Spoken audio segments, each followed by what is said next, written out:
Hello, everyone, and welcome to Nerd Topic. I'm your host, PDG, the man in the bubble, and tonight we have our esteemed colleague, special guest, Chris, the Informant Marabella. What's up, Chris? How's it going? Working Chilling, on man. my no shave November as best as I can. I didn't get a chance to mention it, but yeah, I saw that when we were on the other chat, and you just had your phone, and it was like Yeah, beard was closer up. It was more like yeah, it's kind of like Matt Damon in on Mars, yeah. Right. Nice, man. Thanks for being here. And thanks for attempting to do IGTV. We just tried to do an IGTV live and had some complications. So we're getting there. But Nerd Topic is going to be multi-platformical pretty soon.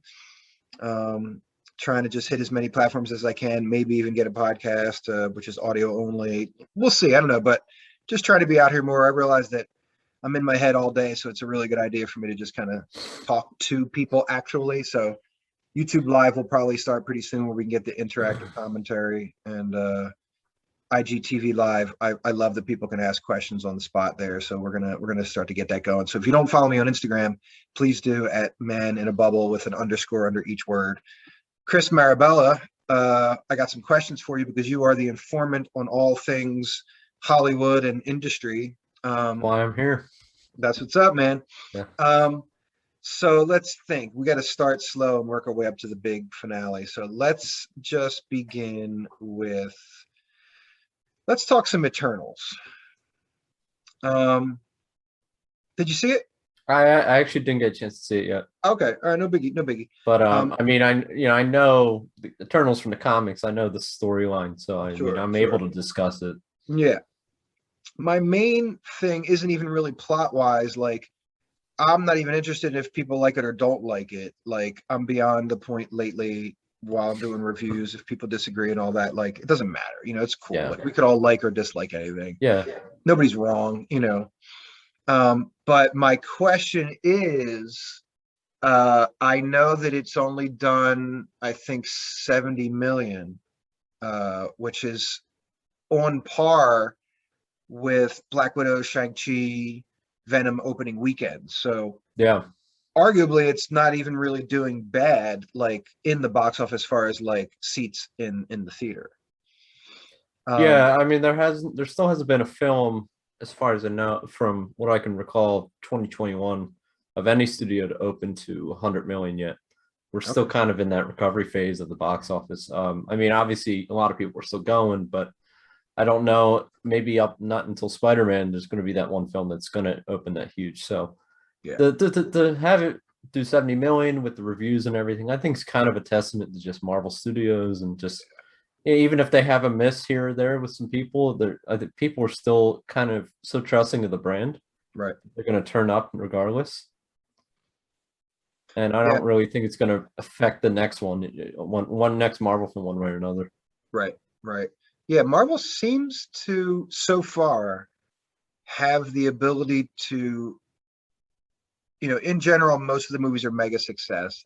But Yeah. even when one of them dips a little bit, I always wonder whether the average moviegoer, like obviously they know it's a Marvel movie, Right. but sometimes I even wonder whether somebody even knows that like Shang-Chi is going to be in the Marvel universe, like because like Right. we say it all the time on this show, like we got like five of us on all these like little chat room kind of situation, and we're all heads. We all get all the Screen Rant and Bleeding Cool reviews and all that kind of stuff, Variety and all that. We know the insiders. We know what studios are making stuff. We know what directors are on it. But like, do you think the average person knows that Venom technically is a different studio than Spider? I mean, especially now that Spider-Man's going to be in the Venom Yeah. or vice versa. Like, I don't think they really know. I don't think they know, but I think that's why they do those little moments that some people are annoyed by of connecting the universe. Like Yeah. at the end of Shang-Chi, spoiler, the post-credit is him talking to Captain Marvel and Wong and Bruce Banner. Right. It's kind of connecting it to the large universe. And you see like connections throughout when he goes to, I forget what that fight club area is called that his dad owns or sister works at. Yeah. And you see like the abomination there from Hulk. Yeah. Like those little connections, I think that's what brings those audiences is like, oh, this is a part of the larger universe for Captain Marvel. I just saw Right. her in the other film. And even with Venom, like whatever people's thoughts were on Venom, I think the best idea or whoever's idea it was to put that little post-credit scene in, I think was the smartest thing ever for that franchise and the Yeah. smartest thing to do in general, because it was inevitable for those two characters to meet at some point. Right. You couldn't have them separate together. And I love watching those like in theater reactions, and that got like the biggest in terms of this year, Right. got the biggest like post credit scene reaction I've seen because people want to see that. Yeah. And that was like the little tease for audiences is like, wow, he's actually going to meet Tom Holland Spider-Man. Yeah. Yeah. That's cool stuff. Like, Yeah.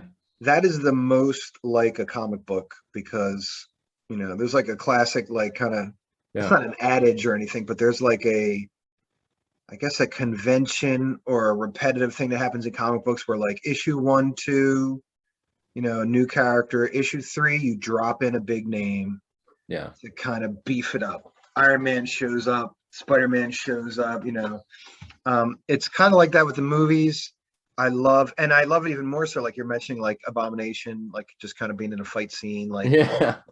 oh, It's so long, they even went for a deep cut, Yeah. I do love that. But yeah, my Eternals thing, it really put me in like so this next question that I have about the Eternals put me in a weird place with the prospect of me following all this news all the time and commenting on it, because the first thing I saw, like this morning or last night, was that Chloe Zhao might potentially direct a Star Wars. Yeah. She might direct Kevin Feige's Star Wars film, the one he's been developing. Okay. So, I mean, well, I Yeah. mean, I don't know if we'll get to the topic, but who knows what Star Wars movies will be actually going forward, just with Right. the current regime of Yeah. things. Like basically every Star Wars film has had some sort of drama behind it. Right. So who knows if that'll actually come off the ground? But that'd be cool if he actually chose like a kind of a filmmaker. He veteran through Marvel Studios, and he's working with one of the writers of Loki, I believe, for his Okay. project. So Okay. if that pulls off, and I've heard like she really goes ambitious with Eternals, even if people don't like it. So if she Right. can add ambition to Star Wars, then that would be cool. Sure. Yeah. The the look of it, Yeah. and it's so hard to think, like, where do you separate the look being the director's eye or the cinematographer or their relationship, Right. and then what you can do with the script and such. So like, the directors always get all this credit, but in reality I always go deeper and look at the script, look at the Yeah. script writer, look at the screenplay writer, look at the cinematography.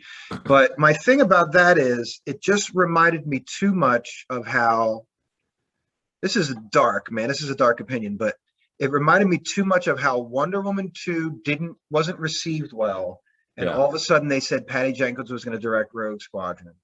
And it Right. also reminded me of the jaded, although whatever you want to talk about Last Jedi, it doesn't matter if you liked it or not. The Yeah. same thing. It was definitely panned. And immediately after that, Rian Johnson is lit for a Star Wars trilogy, perhaps even. And we haven't seen or heard anything about those. And there's been Disney Plus shows. There's been Yeah. Right. maybe, so to me, it's like, like, I'm glad you told me the information about it, but I don't know that I even want to just like start biting at that. And Yeah. I'm just gonna wait. How do you feel about it? After the whole Patty Jenkins thing possibly falling apart, I'm at the point with at least like the television department, like they know what they're doing, but with the films and all, Yeah. look, I admire and respect Kathleen Kennedy, but at this point, like basically funny enough, aside from Last Jedi, which is the one Star Wars film that didn't have any production issues, every other film in some capacity had some production issue. They Right. changed directors. They changed directors partway through. They changed script writers at the last minute. So it's just kind of a mess. It seems like over there.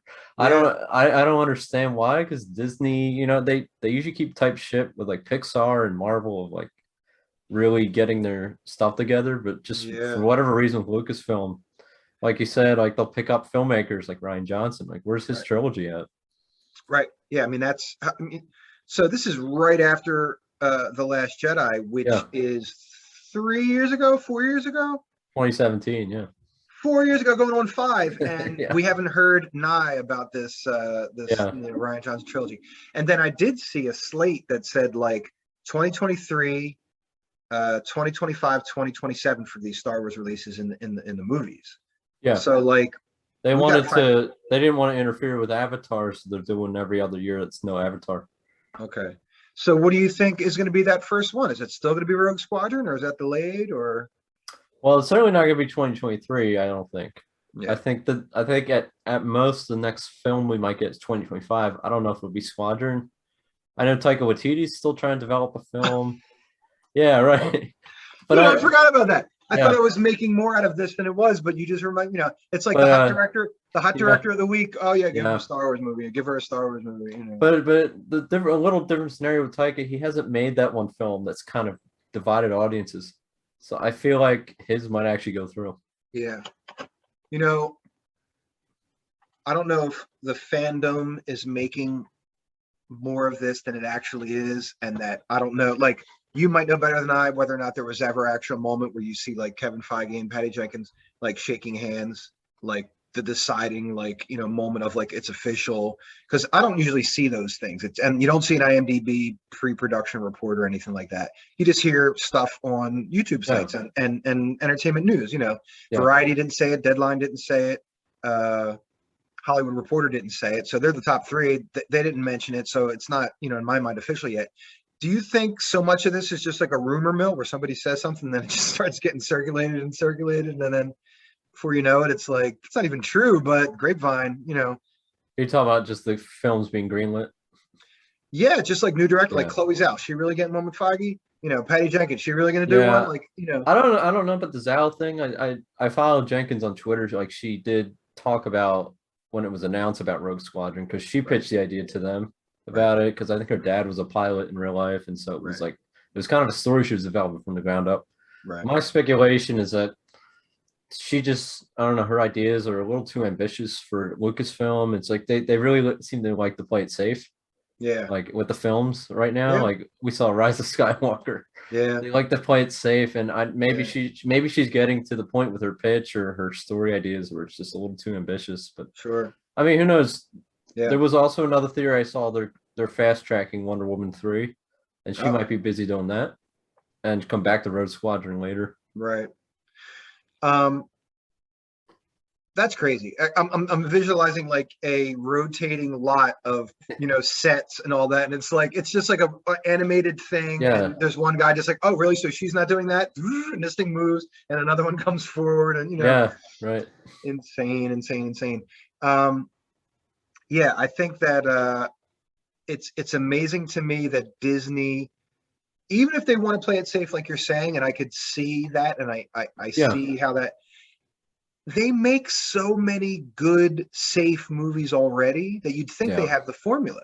They could knock it out of the ballpark every time if they want to, release a G-rated prince magical story. Like they wrote the book on that shit. You know what I mean? So like, how is it that they can't make a completely safe Star Wars that's just like knights? Like it's a no-brainer. You know what I mean? Like yeah. I don't know. I mean, we're not there. Like I'm just speculating. I'm not sure what the root of these productions like falling apart, not happening are. It just seems like the common denominator of all of them is Kathleen Kennedy. Yeah. Like for whatever reason, she can't be on the same page with the filmmaker she hires. Yeah. Okay. So talked a little bit about Eternals. We talked about just now about possible Star Wars director swapping and Hollywood director swapping and all that. My vote's for Taika. Yeah. I'm hoping that one goes through. I feel like that one will, with, like I said, his good track record. Yeah. And good track record with Disney. Like he did Thor Ragnarok for him. Yeah. He did Mandalorian episodes for him. Yeah. Man, I was looking at the roster of directors for The Mandalorian. Yeah. Like, because I was trying to actually find the ones that Deborah Chow directed. Oh, yeah. Because they're talking about her coming on for Obi-Wan Kenobi. Yeah, she did the whole series. She did the whole thing? Yeah. See, I wasn't sure if it was going to be like a different director every time, but that really makes me happy because I'm down. Like, listen, The Mandalorian's been great, but, every once in a while I'm like, can we get one thing that one person does the whole way just to see if there's another Yeah. element of, you know what I mean? Like, Right. and I love all the directors for The Mandalorian. So, but anyway, I heard Deborah Chow, so I wasn't sure if they were doing that same thing, but you're saying she is going to be exclusive. Yeah, I think that's the first show they're doing just one filmmaker the whole way through. Okay. And I think they're doing it for the ones coming up too with Andor and some of the other shows. I think they're just having one filmmaker basically because Okay. I don't know if it's just they trust him so much, but it's just they just, or maybe they're trying it out to see how it works out. Maybe The Mandalorian season 1 and 2 was the test run for these guys. Yeah, you know? right. Like, yeah. They all killed it, man. Bryce Dallas Howard. Yeah. And what's that director's name? Cary Fukunaga or Rick Famuyiwa. Yeah. He was awesome. I loved his episode, one of his episodes the most. Yeah. You know, Peyton Reed. Like, damn, man, they got Peyton Reed might have like the most talked about, memorable. So he did the finale of season 2. Yeah. Yeah. Yeah. That dude, like, yeah, I can do anything I want now. You know. Yeah. Right. Sick. All right. So here's the big dog for tonight. How about these rumors that Daredevil's showing up in Spider-Man No Way Home, and most specifically this leaked John Campea photo? Yeah, I think they're real. To be honest, I think I'm not sure what his logic or what his thinking was. I think he might have thought they were fake and just put them up. Right. But the fact that I watched his channel and he talked about the next day. The fact that he said he got a call from one of the studios about it, I think it's telling me that they're actually real and he shouldn't have done that. And you know, he watermarked his name on it, which they knew he was the one that put it up. So I really do think they are real. That you see Charlie Cox and you see Toby and Andrew in that one scene. We all know how much of a Daredevil head I am, and you know, you can't compare TV to movies, different medium, right? Different pacing, you know, it might not be a 3-act system. It's just different budget, everything. But that being said, I still almost think I mean, you know, Daredevil Netflix doesn't hold up with Endgame Infinity War power. You know what I mean? Like, obviously.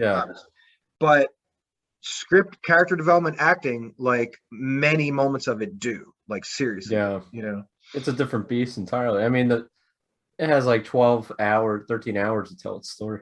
Yeah. Yeah. As much as I love that Daredevil's going to be on the big screen, I still kind of want him to just have a TV show so I can watch more of it, just like you said, 12 episodes. Right. You know, I have a theory. I don't really think we're going to see much of him. I think it'll just be like the kind of thing where he pops in and helps out. But you think they're going to have a moment with, I mean, with all the rumors that they're going to have Garfield and Maguire in this, do you really think there's time for Daredevil swinging on the rooftop as well? I mean, you know, what do you think? I think he'll be like a one scene type of thing. Like he'll be Matt Murdock as a lawyer. Yeah. I think he'll be helping Peter out with the jam he's in with that. I don't think he'll suit up. Like I think they'll mention that he is a hero and all that, but I don't think they'll actually see him suit up. I think kind of like what Feige does so well. I think he's going to lay the seeds for Matt Murdock's entrance into the MCU. Right. Of like saying he's a vigilante, he's a lawyer. Right. And they might play a thing where it's like the show might not be directly referenced, but they'll take elements from the show moving forward. Like it might be one of those like kind of like the Suicide Squad thing where the first one happened, but they don't really talk about it. Right. Like, but you know it happened because it's like same actors and characters. Right. Yeah. It's tricky. It's almost like gaslighting. Like, because you know what? Like, after I got over it, I don't hate that Suicide Squad movie. Like, it's fine, you know? Mm-hmm. There are things I would have did different, and there are things that I think the Suicide Squad are more about than fighting a world threat level magical creature, you know? Yeah. Right. In the first one with the Enchantress and all that. Right. But at the end of the day, it wasn't bad, you know, and Will Smith did a great job. Margot Robbie did a great job. All the other guys did a great job. So, but it's funny that they kind of just like, they know you remember it. They know it's 50-50, even though it made some stupid amount of money. I mean, technically it was a blockbuster. It made a lot of money. Yeah. But they know that. And so they just keep it there. I kind of wish they would do that with other movies. Like, so just keep, I mean, maybe not. Do you want them to keep the remnants of like all the Batman movies with like Arnie and George Clooney and Val Kilmer? Like, you know, we don't need that much, right? Maybe not. I mean, I imagine Michael Keaton's return, like they'll they might have slight references to the first two Burton ones, but Yeah. they might do a similar thing where it's like they happened, but it's so long ago that this is just kind of the Flash story we're telling now with Keaton in it. Yeah. Imagine we get a quick shot of Arnie in like the Mr. Freeze outfit, you know. Oh man. Yeah, I think that's such a failure. I don't know if I want to talk about that. Yeah, they're just it's like Green Lantern. Like unless you're Yeah. Deadpool, Ryan Reynolds killing himself Yeah. on screen writing that script, you know. Yeah, yeah. That's great. Yeah. Last but not least, Disney Plus Day tomorrow. And actually I should say today, because by the time I drop this video, it'll be tomorrow. But so the audience will be ahead of us. I'll be asking what we thought is going to happen. We'll find out if it's true. Do you think there's going to be a Kenobi trailer? For sure. I think they want to bring the house down. They might want to steer away from this Patty Jenkins stuff. So I think they want a presentation that's going to really wow people. Yeah. We're probably going to see that. We're going to maybe see some Endor, maybe some other Star Wars projects we don't even know that are happening. Yeah. Do you think that releasing Kenobi or Andor waters down or oversaturates Book of Boba? It might. I mean, it depends how much information, I think, for each one. Like Kenobi, I do think we're gonna get a lot of info. Yeah. Maybe not so much Endor, but I feel like people have waited so long for Kenobi that it's gonna be fine if they kind of overshadow Boba a bit. Like I remember when Solo was coming out, people were like, "Why aren't we getting Kenobi instead of Solo?" Yeah. And because people wanted this forever, they wanted, like, no matter what people think of the prequels, people unanimously love Ewan McGregor. Yeah. In that role, and they've wanted to see him back in this because there is a story there to tell too. Yeah. And they've wanted him back, and it's just now we're finally getting it. If anybody out there is listening that has any suggestive power towards the Mouse House, my idea is that you drop. All right, so it won't be season 1 of Kenobi. Is it going to be a season, or is it it's only a movie? Is it? I think it's a mini series. Yeah, like 4 episodes or something. I think it'll be like 8 or 9, but it'll be like its own. It's not gonna have like a season 2. It'll be its own arc of. Okay. Well, there goes my idea. I was gonna say, like, you know, it's gonna do great. I'm sure it'll be great. Yeah. People are gonna love it. Like the internet's gonna change. It's gonna be all Ewan McGregor plastered all over the Twitter and everything. But what my hope would have been is to have season 2 of this get dropped, and the ending of the next Obi-Wan series. Yeah. Being a cliffhanger, and then they drop the Obi-Wan Kenobi movie in 2025. That'd be awesome. You know, you know what people are gonna go nuts for if they have a Kenobi teaser, if they put Hayden Christensen in it. Yeah. Because he's confirmed to be in the show. Okay. Yeah. And they're probably gonna have a reunion fight. Wow. You think he'll be? I mean, so at the end of Revenge of the Sith, he's in the armor, so it's not like. Yeah. You know, so if they do Hayden Christensen's face, it'll be a flashback, or imagine a flashback, or maybe he encounters him in the back of the tank or something. Right. Yeah. And it's Hayden. Yeah. Or I imagine maybe they even had Hayden on set in the costume. Right. Like when he's with Ewan, like if they have a fight or encounter. Right. It's actually Hayden in the costume with James Earl Jones' voice. Yeah. Yeah. Yeah. Which would be cool. How do I phrase this? Wow, how do I phrase this?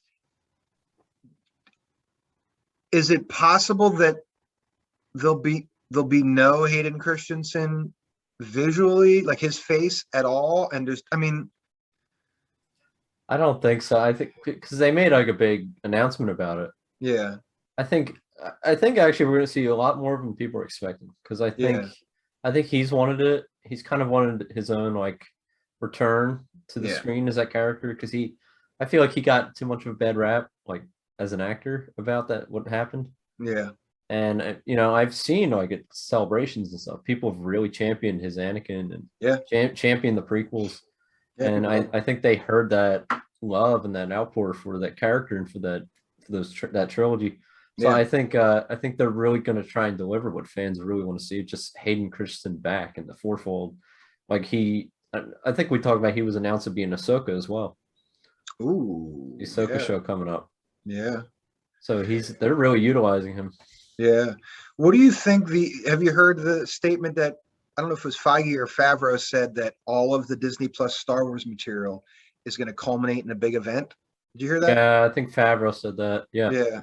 What do you think that's going to be? Because Obi-Wan, so, and before you even answer that, I got to do a time frame thing here because are they all in the same time frame so far? Everything except Kenobi. So I believe Ahsoka is going to be Mandalorian era because Right, we see her in season 2. right, Rangers is the New Republic. I think takes place after Mando. right, Boba Fett takes place after Mando. I'm not sure right. what the other shows would be, but they basically all of those are in the same time frame. I think Kenobi's the only one that's going to do the time jump backwards. Gotcha. But if we see Hayden in that, and Hayden's in like this culmination show, whatever this is going to be. Yeah, yeah. It almost makes more sense that Hayden would be in Ahsoka more than Kenobi. Yeah, for sure. Because like they need a resolution too. Yeah. Those two characters. Like the last time they met, he tried to kill her, or yeah, she thought he was presumed dead. I'm trying to remember Rebels, but I think they had a brief encounter. Right. Yeah.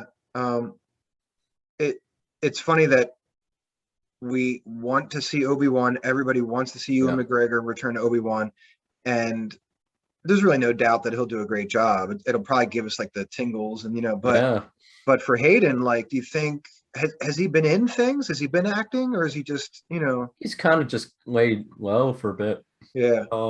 I haven't looked at his IMDb recently, but yeah, I think it's one of those Tobey Maguire things where he kind of was the face of the Backlash for a while, like Tobey Maguire was with Spider-Man 3. right. And it kind of like, when you're an actor like that, a lead actor in a film that's kind of divides audiences like that, it can affect your career, I feel like. Yeah. And it might have happened with him. It might have been a conscious thing for him to just be like, maybe I want to spend more time doing other stuff. Yeah. I don't know, but I feel like with Deborah Chow, like with better filmmakers behind Kenobi, I feel like they're really going to be able to take something out of him that we haven't seen him done as Anakin yet. Yeah. Because he's, I've seen him in like other smaller stuff. Like he's not bad as an actor. So I think if someone really knows how to mine that out of him, he's really going to do well. Sure. Exciting stuff. Well, we'll see if our predictions are true tomorrow/today with Disney Plus Day. And thanks for coming on the show, man. Yeah, for sure. I love talking all Star Wars, Marvel. Yeah. Hell yeah.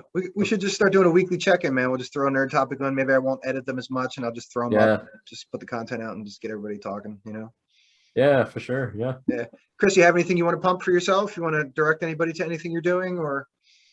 I've been doing a lot of remote stuff lately, things in the works. Can't announce anything yet. Might be, Dead Claw's a slow moving progress, but I'll be getting there at some point. That's what's up. Yeah. That's what's up. Cool. Everybody look out for Chris Marabella. Contact him. He's a industry pro. Great dude to talk to. Great guy to have on set. We're working with each other. Hopefully within the next couple of months, we'll be doing little stuff. So good guy to know, and definitely somebody I trust. Chris, thank you. No problem. Everybody, thank you for watching Nerd Topic. Can't thank you enough for sticking with me through my trials and tribulations of my love-hate relationship with the internet. Thanks for your subscriptions. Please try to follow me on Twitter. Try to follow me here. The subscription really matters the most on YouTube. This is the channel that, for me, it's the hardest to kind of really push over the next threshold. So really appreciate your help. Leave a comment. Let me know you're out there. Let me know what you want us to talk about. And we'll be back again for episode 4 of Nerd Topic next week. Thanks for watching. And thanks, Chris. No problem. Have a good one, guys. Peace.